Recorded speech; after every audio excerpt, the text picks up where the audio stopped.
Merci, Monsieur le Président. Quelques mots, effectivement, à l'occasion de ce bordereau sur la Brescope. Un mot tout d'abord pour saluer cette démarche que vous avez initiée et qui fait de la Bretagne une région pionnière, contrairement à ce que j'ai pu entendre ici aujourd'hui. Notre collectivité joue pleinement son rôle de moteur dans l'appropriation collective des transitions, de leurs enjeux, de leur dynamique et des réponses que nous devons y apporter, et des réponses concrètes, ambitieuses pour beaucoup, inédites pour certaines.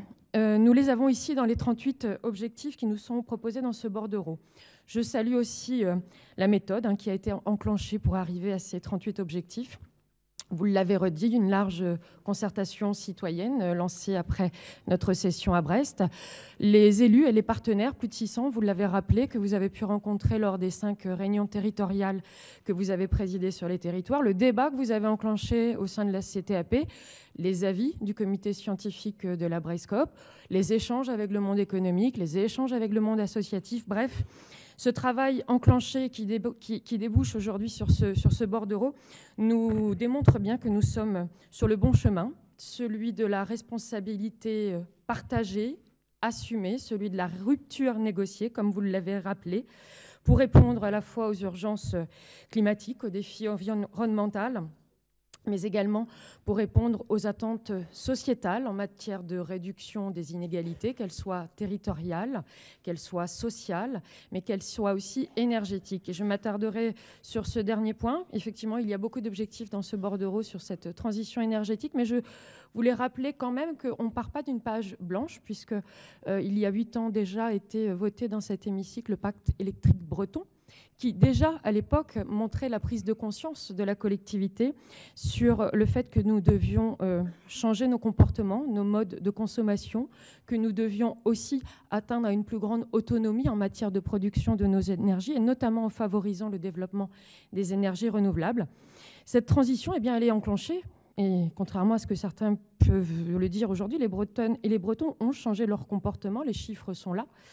Notre consommation électrique, qui jusque-là a augmenté de 2,5% chaque année jusqu'à la signature du pacte, elle est aujourd'hui stabilisée. Et la production énergétique bretonne, qui ne couvrait que 6% de nos besoins à l'époque, elle a aujourd'hui plus que doublé, et notamment grâce à 80% des énergies renouvelables. Donc oui, les Bretons ont pris les devants, on peut le dire, sur ces questions, et ça porte ses fruits. Alors il y a 10 ans, on parlait de réchauffement climatique. On parle aujourd'hui d'urgence climatique. On voit bien que nous devons aller encore plus loin. Et bien sûr, quand je dis ça, je pense au développement des énergies marines renouvelables, c'est clair. Quand on a 2700 km de littoral comme nous, on a une richesse incroyable à portée de main pour accélérer notre transition écologique, mais aussi pour en faire un moteur de notre développement économique et industriel. Et c'est d'ailleurs l'un des 38 objectifs de ce bordereau. Je vais le rappeler, la mer doit être un levier de développement durable pour l'économie et pour l'emploi en Bretagne. Ce n'est pas simplement de l'eau salée secouée par les vents qui bordent nos côtes.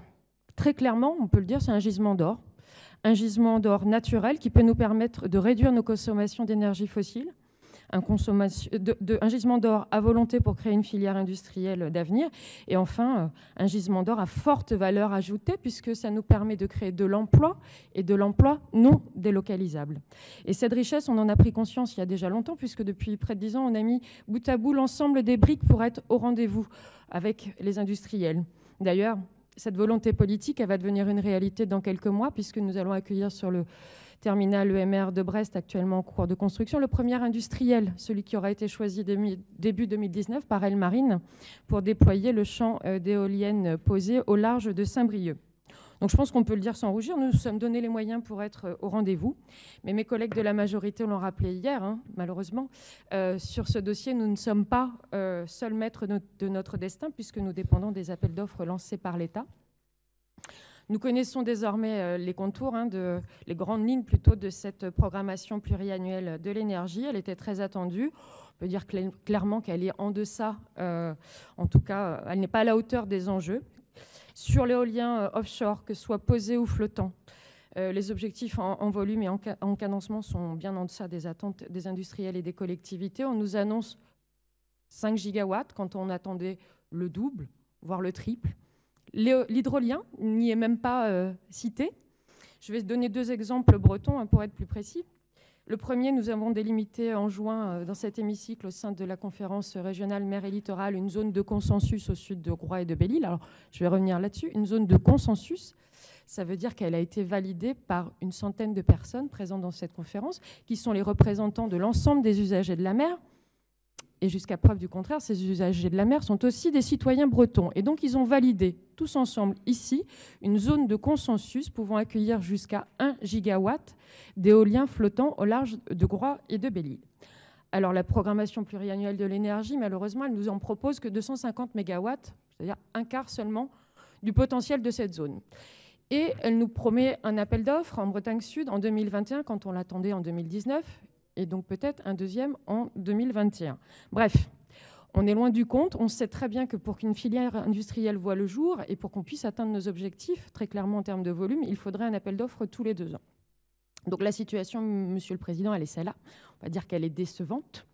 Mais on n'a pas l'habitude dans cette majorité de baisser les bras et de réduire nos ambitions, surtout sur ce dossier et surtout à l'heure de l'urgence climatique.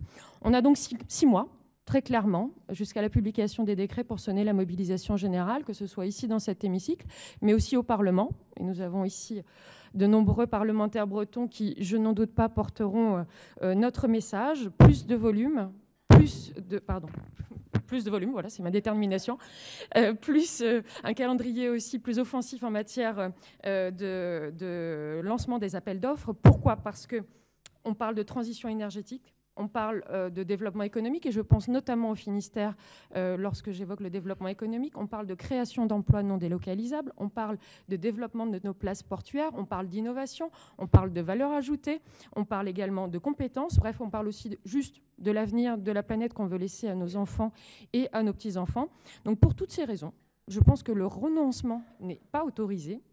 Et je terminerai juste par un petit clin d'œil pour montrer que nous sommes combatifs, en citant Nietzsche.